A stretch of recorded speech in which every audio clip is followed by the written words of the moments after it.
तो आज बढ़ेंगे प्रश्नावली 5 बढ़ते का क्वेश्चन नंबर 12 1 से 11 तक तो हो गया। 12 क्वेश्चन क्या है, ऐसे प्रथम 40 धन पूर्णांकों का योग ज्ञात कीजिए जो 6 से विभाज्य है। मतलब 40 और धन पूर्णांक मतलब प्लस में होने चाहिए, माइनस में नहीं होने चाहिए।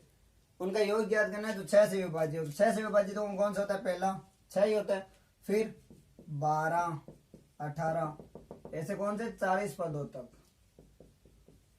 और ज्ञात क्या करना है, योग ज्ञात करना है। तो एसएन का फॉर्मूला क्या होता है, एसएन बराबर होता है एन बटा 2 2a plus n minus 1 into d, या फिर एन बटा 2 ए प्लस ए एन, यही होता है।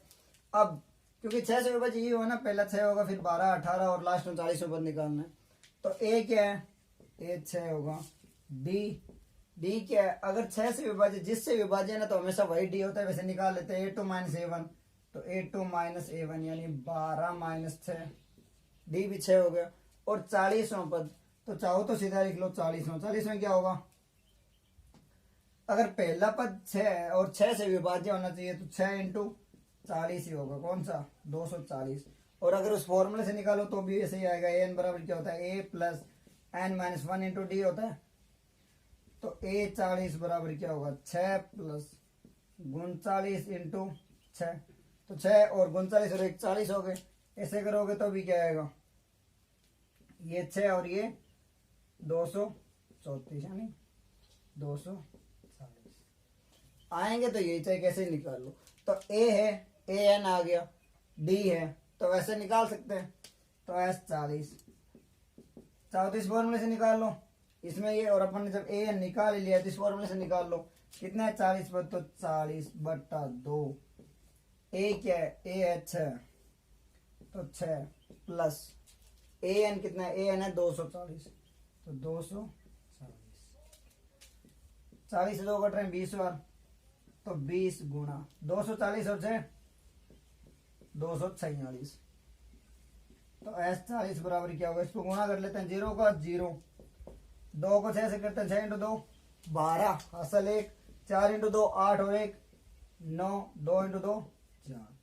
तो एस 40 पदों का योग, मतलब ऐसे प्रथम धन पूर्णांक जिन जो 6 से विभाज्य है उनका योग कितना होगा, तो 6 से विभाज्य प्रथम 40 पदों का योग कितना आ रहा है 4920। क्योंकि जब भी ऐसे क्वेश्चन आना तो 6 से विभाज्य 7 से विभाज्य किसी से विभाज्य, तो उसमें हमेशा डी वही होगा, क्योंकि उसी का तो पहाड़ा लिखना है। अगर डी इसमें 6 है तो हमेशा 6 ही रहेगा, अगर एन 7 है तो 7 रहेगा, जो आ रहा है वैसे निकालोगे तो भी क्या ए 2 माइनस a1 आ रहा है। इसमें ए 40 निकाल लिया, और अगर ए 40 नहीं निकाल रहे तो वैसे करोगे तो भी आंसर वही आने वाला है। जो आपको अच्छा लगे वो दोनों फॉर्मूले किसी से भी कर लो, आंसर वही आएगा। नंबर 13 क्वेश्चन क्या है, 8 के प्रथम 15 गुणजों का योग ज्ञात कीजिए। मतलब 8 के पहले 15 गुणज, गुणज क्या भाई, ऐसे मान सकते हो कि 8 की विभाज्य संख्या या फिर पहले 8 के। तो 8 का पहला गुणज क्या होता है 8, दूसरा क्या होगा 16, तीसरा 24, ऐसे कहां तक 15 पदों तक। गुणज वही है ना, 8 इंटू 1 8, 8 इंटू 2 16, 8 इंटू 3 24, और लास्ट लिखना चाहो तो क्या होगा 8 इंटू 15, तो क्या लिख सकते हैं 120। तो यहाँ पे 15 पदों तक या फिर 120 भी लिख सकते हो, कुछ भी लिख सकते हो, ठीक है। इसमें ए क्या है, ए है 8, डी क्या होगा 8 के गुणे से मतलब 8 ही होगा, वो निकाल लो। तो a2 माइनस a1, तो a2 कितना 16 माइनस 8 कितना है 8, ठीक है। n कितना है 15, an, तो an अगर निकालो तो भी वही आएगा, सीधा गुणा करो तो वही आएगा। क्या निकाल लेते हैं, a कितना है 8 प्लस n माइनस 1 तो 14 इंटू 8 हो गए, ठीक है। अब 8 प्लस 14 इंटू 8 112, तो कितने में 120 हो गए, ठीक। अब तो S15 एस एन क्या होता है, एस एन बराबर होता है एन बटा 2 ए प्लस ए एन, जब अंतिम पद बताओ, या फिर एन बटा 2 2a plus n minus 1 into d, कोई से भी निकाल सकते हो। जब ए और एन पता है तो इससे निकालेंगे जल्दी आएगा। तो S15 क्या होगा, एन कितना है 15, तो 15 बटा 2, ए कितना है 8 और ए एन कितना है 120, तो ये हो गया 15 बटा 2 और 128।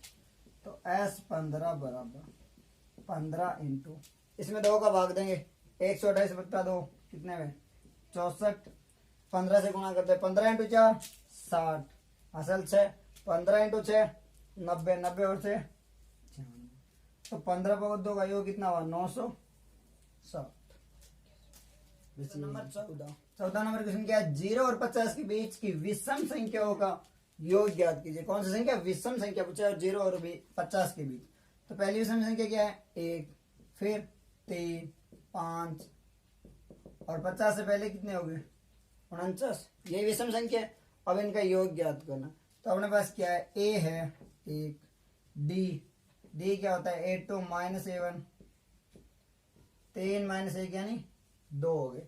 तो a है d है और an है, an कितना है 49। तो अब इससे n निकाल सकते हैं, क्योंकि ऐसा निकालने के लिए n जरूरी है। तो an बराबर क्या होता है a plus n minus 1 into D. an कितना है 49, तो 49 बराबर a कितना है 1 plus n minus 1 into D कितना है 2। अब एक को इधर लाएंगे तो 49 में से कितना हुआ 48, तो 48 बराबर n माइनस 1 हो गया, गुणा में 2, अब 2 को भाग में ले आते हैं, तो 48 बट्टा 2 बराबर n माइनस 1 हो गया। 48 बटा 2 कितना होगा 24, तो 24 बराबर n माइनस 1 यानी n बराबर कितना होगा, एक इधर आगे क्या होगा प्लस का, तो 24 और 1। अब a है, an है, d है और n है, तो ऐसा निकाल सकते हैं। एस एन का फॉर्मूला, एस एन बराबर होता है n बटा 2 a प्लस ए एन। जब ए एन पता हो तो एन पता है, n कितना है 25, तो s 25 बराबर 25 बटा 2 a कितना है 1 प्लस ए एन कितना है 49, तो 49 s 25 बराबर क्या होगा 25 बटा 2 गुणा 50, 50 से 25 2 और भाग दिया, तो s 25 क्या होगा 25 इंटू 25 और 25 इंटू 25 क्या होता है 625। गुणा करके देख लो 25 125, 12 25 इंटू 2 50 और 12 62। तो 0 से 50 के बीच विषम संख्या का योग कितना है 625।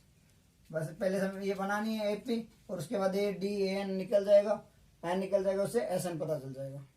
क्वेश्चन नंबर 15, निर्माण कार्य से संबंधित किसी ठेके में एक निश्चित तिथि के बाद कार्य को विलंब से पूरा करने के लिए जुर्माना लगाने का प्रावधान इस प्रकार है कि पहले दिन के लिए जुर्माना 200 रुपये, दूसरे दिन के लिए 250, तीसरे दिन के लिए 300 रुपये इत्यादि। अर्थात प्रत्येक उत्तरोत्तर दिन का जुर्माना अपने से ठीक पहले दिन के जुर्माने 50 रुपये अधिक है। एक ठेकेदार को जुर्माने के रूप में कितनी राशि अदा करनी पड़ेगी यदि वह इस कार्य में 30 दिन का विलंब कर देता है। हाँ, तो एक दिन लेट होने का जुर्माना कितना है, एक दिन का जुर्माना है 200 रुपये, ठीक है। 2 दिन का जुर्माना कितना है 250, 3 दिन का कितना है 300, मतलब 200 रुपये कम से कम जुर्माना है। तो एपी क्या बन रही है, मतलब 200 बन रही है, फिर 2 दिन का 250, 3 दिन का 300, 4 दिन का 350, हर दिन 50-50 रुपये बढ़ रहे हैं। तो कितने दिन यानी 30 दिन, तो 30 क्या हुआ 30 पदों तक मान लेते हैं अपन, टोटल तो यही होगा ना। मतलब पहले दिन का जुर्माना 200 रुपये, दूसरे दिन का 250, तीसरे दिन 300, फिर 350, फिर 400, हर दिन 50 रुपये चेंज हो रहे हैं। टोटल 30 दिनों तक का जुर्माना निकालना है, क्योंकि एक ठेकेदार जो 30 दिन लेट हो जाता है। तो इसमें ए क्या है, ए है 200, डी क्या है A2 माइनस A1, तो A2 कितना है 250 माइनस 200 यानी 50, और ये उसमें दिया कि प्रत्येक उत्तरोत्तर दिन का 50 रुपये अधिक है, ठीक है। एन क्या है, एन है अपने पास 30, कितने दिन का जुर्माना है 30, तो एन है 30 रुपये, ठीक है। अब निकालना है तो ऐसा निकाल लेते हैं, एस एन बराबर क्या होता है एन बटा 2 2a plus n minus 1 into d है, ठीक है। तो एस 30 निकालना है, एस 30 क्या होगा 30 बट्टे 2, 2 इंटू ए क्या है 200 प्लस एन माइनस 1, तो एन कितना है 30, 30 में से कितना होगा 29 इंटू 50। अब एस 30 बराबर क्या होगा 30 बटे 2 15, 2 इंटू 200 400 प्लस 50 इंटू 30, तो सॉरी 29, तो 0 का 0, 9 इंटू 5 45, असल 4, 5 29 और 1 14, 1450 हो गए। तो S30 कितना होगा 15 गुना ये कितना है 1450 और ये कितना है 400, 1400 और 400, 1450 और 450 कितना हुआ 1850।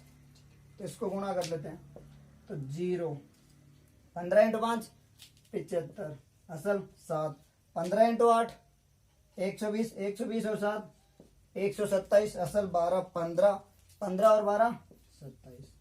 तो टोटल कितना 27,750 रुपए उसको जुर्माना लगेगा। कितने दिन का 30 दिनों के लिए। क्योंकि यही क्वेश्चन दिया है कि पहले दिन का जुर्माना वो 200 रुपए बता रहा है, फिर 250 300 मतलब प्रत्येक दिन 50 रुपए और हो रहा है, एक दिन एक्स्ट्रा के 50 रुपए ज्यादा हो रहे हैं। तो ये भी बन गई ना 200 250 300 और यहाँ तक कहाँ तक 30 पदों तक, क्योंकि 30 दिन ही लेट है। अगर वो 30 दिन की जगह 50 दिन या 15 दिन, तो जितने दिन लेट होता है उतने दिन का योग निकाल लेते। तो ए आ गया, डी आ गया, 8 - 7, फिर एन 30 है ही, तो इस फॉर्मूला वैल्यू रखी और आंसर आ गया। तो उसको 30 दिनों का जुर्माना 27,750 रुपए देना पड़ेगा।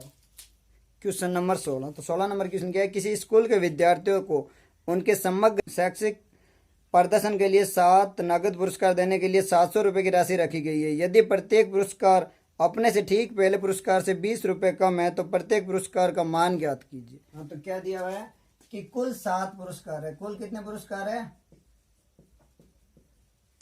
कुल पुरस्कार है 7, ठीक है। मतलब 7 क्या हुआ एन ही तो वे, तो एन बराबर हो गया 7 और कुल कितने रुपए है 700, तो एस एन कितना हो गया 700 रुपए। अच्छा, और क्या दिया हुआ है, और दिया हुआ है कि प्रत्येक पुरस्कार अपने से ठीक पहले के 20 रुपए कम है।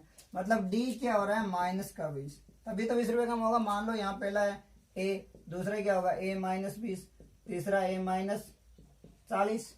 तो लिख सकते हैं A2 - A1 निकाल लो, तो डी बराबर क्या होगा A2 A -20 माइनस ए, तो ए से कट गया माइनस का 20 हो रहा है। अब एन है, एस एन है, डी है, तो ए निकाल सकते हैं। एस एन बराबर क्या होता है, एस एन बराबर होता है एन बटा 2 2a plus n -1 into d. S n कितना दिया हुआ है 7 के लिए 700, तो 700 बराबर 7 बटे 2 2 इंटू प्लस एन -1, तो 7 में से कितना हुआ 6 इंटू डी कितना है माइनस का 20। इसी क्या ए निकल जाएगा और अगर ए आ गया तो बाकी सारे आ जाएंगे। तो इसको इधर ले आते हैं 700 गुणा 2/7 बराबर 2a माइनस 6 इंटू 2 120, 7 से 7 कैंसिल, तो 100, तो 100 इंटू 2 कितने में 200 बराबर 2a माइनस 120, 2a को इधर ले आते हैं तो 200, इस माइनस को 120 को इधर लाएंगे प्लस का 120 बराबर 2a, ये कितने में 200 और 120 कितने में 320, तो 320 बराबर है 2a, तो 320 बट्टा 2 बराबर कितना होगा ए, क्योंकि ये गुणा में बट्टा में चला जाएगा, और 320 बट्टा 2 कितना हुआ 160 बराबर ए। तो पहला पद ए मतलब क्या है पहला पद, और पहला पद कितना आ रहा है 160 रुपए। तो सारे पुरस्कार क्या होंगे 160, उससे 20 कम 140, फिर 20 कम 120, फिर 20 कम 100, उसके बाद 80 60 40, टोटल कितने 7 ही थे 1 2 3 4, तो ये पुरस्कार होंगे। मतलब इसमें क्या पूछा है ए निकालना है, एन दे दिया, एस एन दे दिया और डी दे दिया, तो ए निकालना है, ए निकल जाएगा तो बाकी सारे तो ऐसे निकल जाएंगे क्योंकि डी दिया हुआ है।